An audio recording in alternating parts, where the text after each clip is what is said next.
जो गलतियां मैंने करी हैं वो गलतियां आप नहीं करो। तो 12th के साथ ना तो मेरा ये निकला ना ये निकला। जेई का एग्जाम मैंने दिया नहीं क्योंकि मुझे खुद को पता था कि भैया 11th अपना निपटा हुआ है। मैं ये कहानी सिर्फ इसलिए सुना रहा हूं कि जो गलतियां मैंने करी वो गलतियां आप मत कर लेना। मेरे संघर्ष की कहानी तो अभी लेट है। फिर उसके बाद मैंने क्या किया, मैंने बीएससी में एडमिशन ले लिया था बेटा। जिस दिन मैंने बीएससी में एडमिशन लिया 1200 रुपए का फीस भरा, गवर्नमेंट कॉलेज में मेरा हो गया था, गवर्नमेंट सीट मिल गई थी गवर्नमेंट कॉलेज में। उसे दिन घर आके मैं बोलता हूं कि मुझे नहीं पढ़ना है भाई, पढ़ना ही नहीं है। या तो करना है तो इंजीनियरिंग करनी है, नहीं तो मुझे नहीं पढ़ना है। मेरे घर के हालात ऐसे नहीं थे कि वो एक प्राइवेट कॉलेज में इंजीनियरिंग करा दे।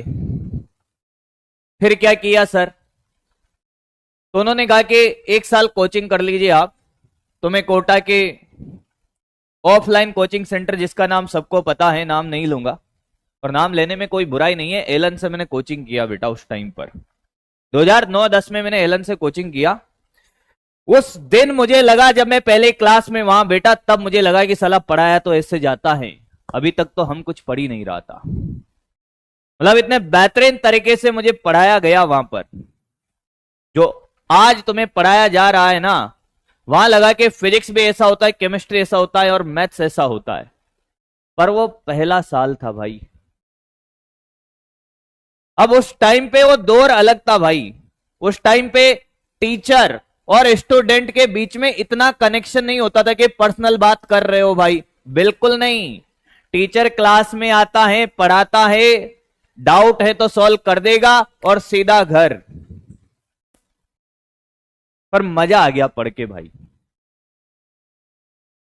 पर गाइड करने वाले इतने लोग नहीं थे आज जो तुम्हें हर वक्त पे, हर कदम पे तुम्हारे साथ खड़े होते हैं। गाइड करने वाले लोग नहीं थे कि भैया क्लास में पढ़ा तो दिया, घर जाके क्वेश्चन का प्रैक्टिस करना है, ये बताने वाला कोई था ही नहीं भाई। मेरे परिवार में कोई इतना पढ़ा लिखा नहीं था कि वो बता दे कि भाई ऐसे नहीं ऐसे करना है।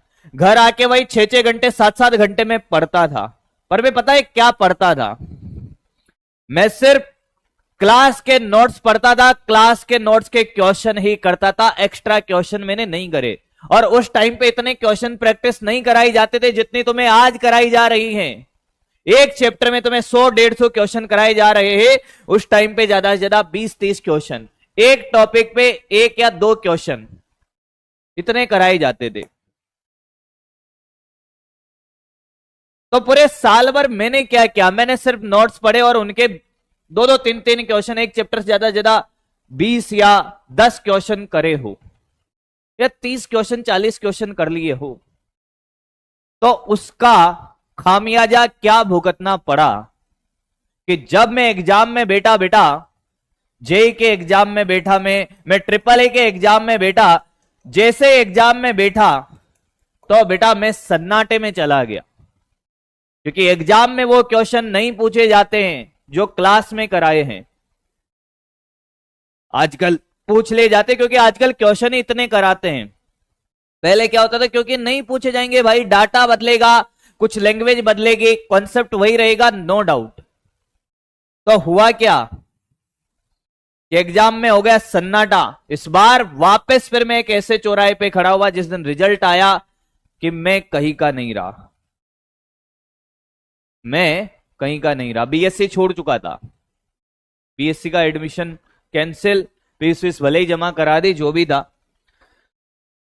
फिर क्या किया, जब आप 1 साल प्रिपरेशन कर लेते हो एक बड़ी कोचिंग से, तो साल भर आप अपने रिश्तेदार हो गए, मिलने वाले हो गए, उनसे सबसे क्या कहते हो कि क्या कर रहा है, कि साहब तैयारी कर रहे, इंजीनियरिंग करेंगे आईआईटी से।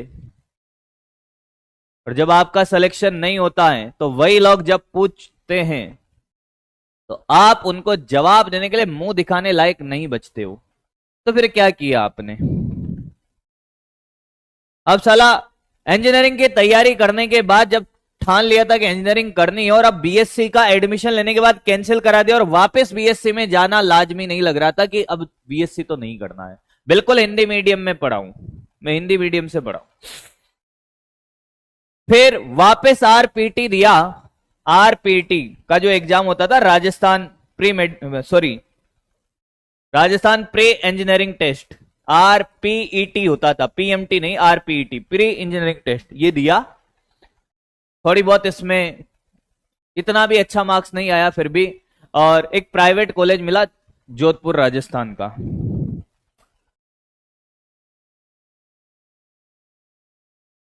जब मैं पहले साल वहां गया एडमिशन लेने के बाद, फर्स्ट ईयर का फीस मेरे घर वालों ने जैसे तैसे भर दिया भाई। 56,000 के आसपास फीस होता था एक साल का। मैं आपको बताता हूं, मेरे क्षेत्र के जहां पे मैं रहता था, वहां के हर बैंक में मैं घूम चुका था एजुकेशन लोन के लिए। हर बैंक में एजुकेशन लोन के लिए मैंने कम से कम 1 साल चक्कर लगाया भाई। मतलब पहले साल तो मेरे घर वालों ने जैसे तैसे करके मुझे एडमिशन दिलाया, खर्चा वर्चा जो भी है निकाल दिया। पर सेकंड ईयर में मेरे साथ ऐसा नौबत आ गया था कि अगर एजुकेशन लोन नहीं मिलता ना भाई, तो मैं इंजीनियरिंग छोड़ देता। पर आप कहते हैं ना कि आपने अगर किसी चीज को दिल से चाहा है तो ऊपर वाला आपका साथ जरूर देता है। At the end Punjab national bank में कोई मैनेजर चेंज होकर आए, उनको बैठकर मैंने पूरी बात सुनाई अपनी कि सर मैं पूरे